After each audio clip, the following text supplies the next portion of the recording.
So it was very interesting to listen to all these inspirational speakers we had today, who were trying to convey the message that technology is so important, is so cool. You know, it can expose corruption and there can be consequences for this. So I got a bit agitated myself, but then I had to think about Azerbaijan, my own country, which is today a neo-totalitarian state. Imagine a situation, and let me give you example. Of 2013. We just launched Meydan TV, and we ran a story one day before the presidential election. We spread the story which was showing that Central Election Commission in Azerbaijan, by mistake for several minutes, released the app, and the results of elections, which did not take place yet, have been on that app. So we ran the story. On the day of election, international media, international headlines everywhere. I mean, this was a lovely story. Azerbaijan election results have been released one day before the election. So I don't know, I mean, just think about what would happen in your country if any media and if international media all over the world reports about this. And then by the end of elections, you see that there is no difference between the results, you know, that have been released before the election and actual results that have been declared as official results. In many countries, I would say, you know, hundreds, thousands, millions of people would go on the streets. They would protest, I think. The heads would roll, you know. The governments would go. That in Azerbaijan, nothing happened.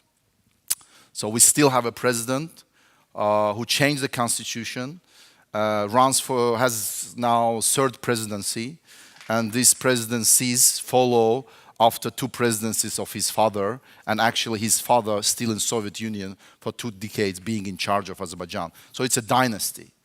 And exposure of this didn't change anything, at least for now. Another story. We ran a story recently that the Minister of Transport between 2005 and 2013 invested more than $7 billion, euros, whatever, in roads. Okay, state budget money. So he declared tenders.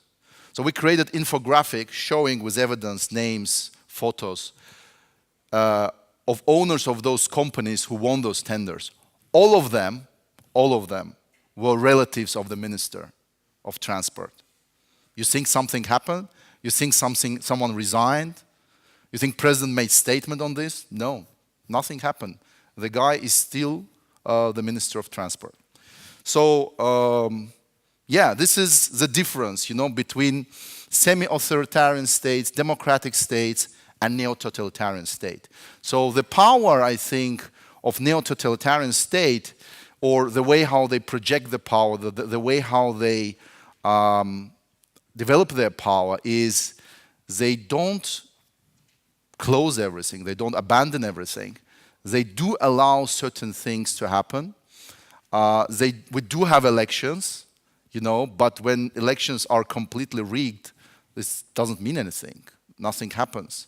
You know, we do have media, but most of media, all of TV media is controlled by government. And some journalists, I have a very brave friend, Khadija Ismailova, some of you know her. She's facing now, and she exposed businesses of presidential families. So president and his family, they are owning businesses in Azerbaijan through offshore companies, and they were hiding this. So Khadija has exposed it. You think something happened? Well, actually, yes, something happened. Khadija is now in jail, and she's facing charges that could end up with 12 years of jail for her. So when I think we started in 2013, this independent media We tried to go on satellite, we have been jammed. So we ended up being online for now. I hope we come back on satellite one day, but for now we're online. That is just the beginning of the problem. You want to hire people. Imagine with some of the stories I just told you, can you hire journalists? I mean, how many people would be in Poland or in any other country if you know that actually the end of your career is like 5, 10, 15 years in jail? So in this situation, you have very, very few people who are willing to work as a journalist. You have very courageous people, but they don't have skills. And you have to do something. You know, technologies do not help if you cannot use them, you know. You have to develop people, organization, infrastructure that could help not one blogger, not one journalist, but a group of journalists to basically to develop the stories, to report about them, to raise awareness, to expose corruption. And this is very costly in neo-totalitarian state. So the story I told you about the election results in 2013, we called it Appgate scandal, you know. And the consequences of this, again, this was more repression, more apathy, more depression, and you constantly need to work in this environment. So the only inspiration part of our work is that there are still people, despite of all these difficulties, who still stand up, tell the truth. They do their journalistic work, they do their activism. But of course, while, by the way, I was sitting here and listening to your inspirational stories, I just read that my friend, human rights defender, Rasul Jafarov, was just sentenced today for 6.5 years. It is pretty hard, you know, to find the hope, to find inspiration in all of this. But when you come to international level, it doesn't get any easier.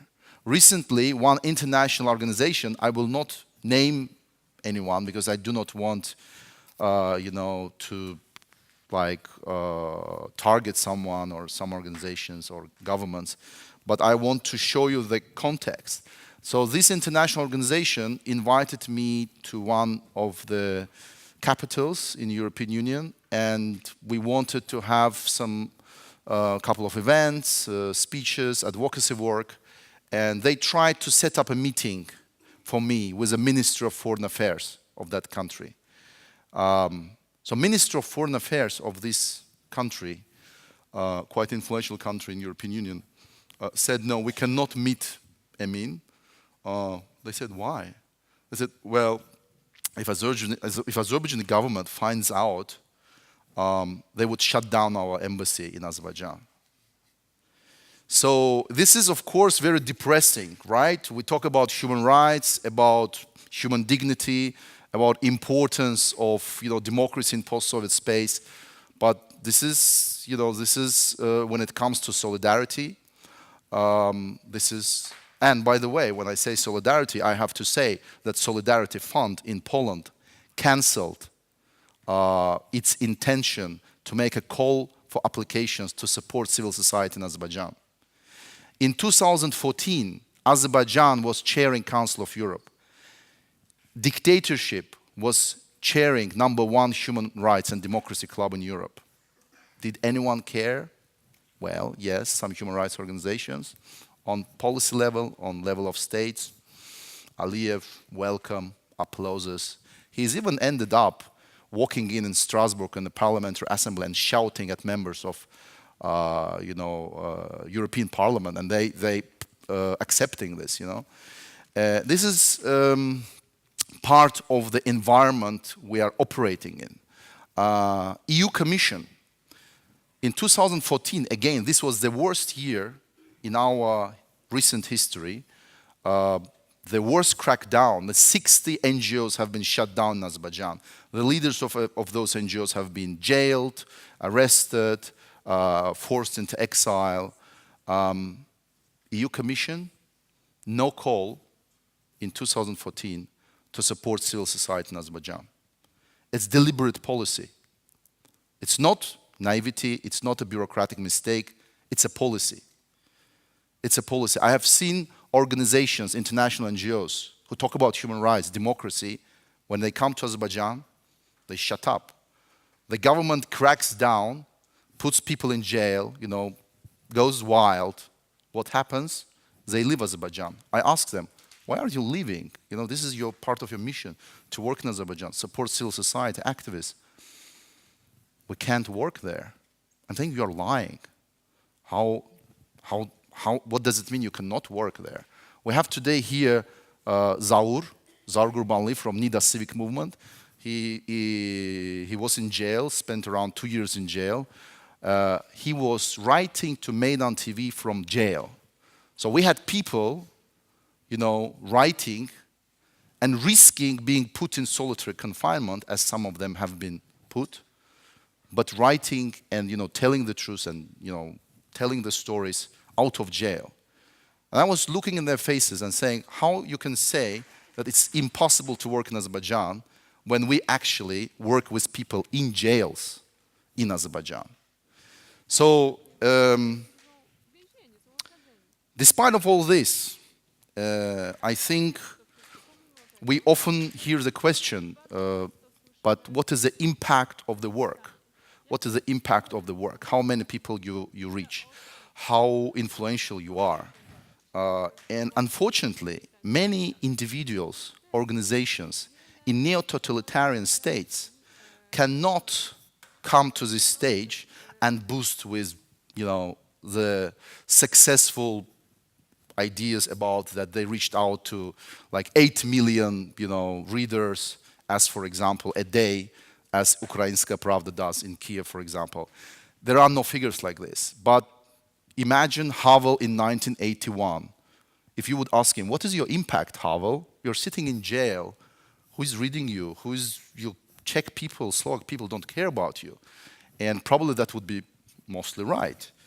But I still think that it's very important not to give up, to continue this work, as many dissidents did throughout history in many parts of this world.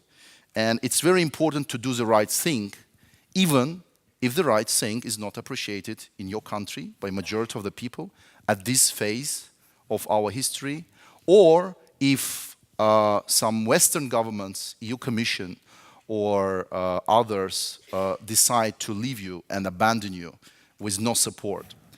I want to end my presentation with retelling you the statement of the smartest evil political mind in Azerbaijan and second most powerful person in Azerbaijan, Mr. Ramiz Mehdiev. He's second most powerful person in the country. He's actually the guy who calls and tells whom to jail. He runs the country. President is just, he's a king, but this is a guy who runs the country. And he made unbelievable compliment to our work in December last year. He published an anti-EU, anti-US manifesto, and he mentioned Meydan TV, telling that Meydan TV is attempting to overthrow the constitutional order in Azerbaijan. Well, I think if 6 to 10 people are threatening the foundations of a state and a government, I have very big doubts and very deep concerns about the foundations of that government. But I would like to thank our government and Mr. Ramiz Mehdiev personally for actually acknowledging and appreciating the power of what we're doing. Thank you very much.